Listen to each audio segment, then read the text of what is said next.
Les rebelles ont pris ce matin le palais présidentiel.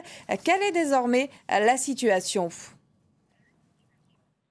Oui, les rebelles de la coalition Séléka sont désormais le maître de la capitale centrafricaine. C'est eux qui patrouillent dans la ville avec des véhicules 4x4 surmontés de mitraillettes. Le palais présidentiel, symbole du pouvoir, est entre leurs mains et le président François Bozizé a pris la fuite avec certains de ses proches. On ignore pour l'instant l'endroit exact où est parti le président. Les tirs sporadiques se font toujours entendre dans la capitale. Les rebelles les justifient par le fait qu'ils sont en train de faire des vérifications au cas où il n'y a pas encore de poches de résistance. Ils affirment également que ces tirs se font dans l'objectif de chasser les pilleurs. Il faut dire à ce sujet que des cas de pillage ont été signalés dans plusieurs points de la capitale. Pillage perpétré donc par des éléments de la Séléka, mais aussi par la population civile.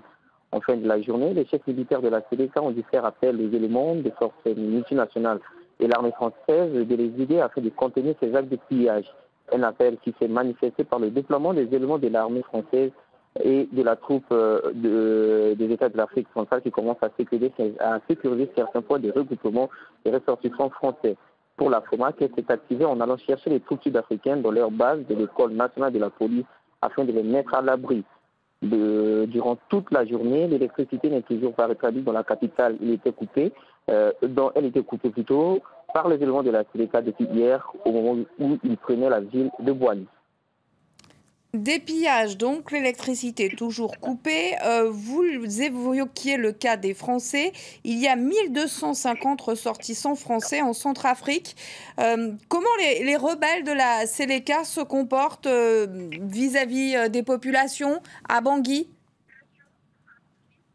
Écoutez, pour l'instant, aucune confrontation directe entre les éléments de la Séléka et la population centrafricaine a eu lieu. Seulement, les éléments patrouillent dans la rue et ils sont applaudis dans certaines localités par la population.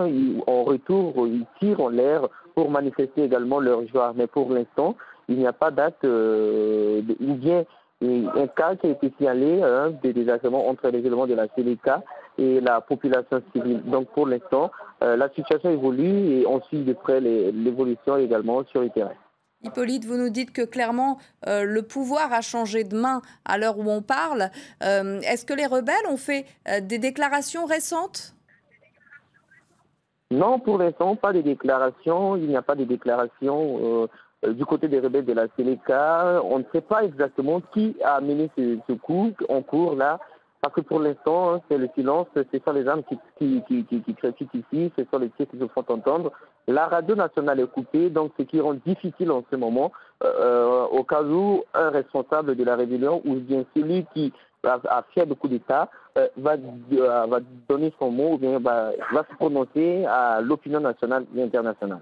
Merci Hippolyte Donossieux. Je rappelle que vous êtes le correspondant de RFI à Bangui.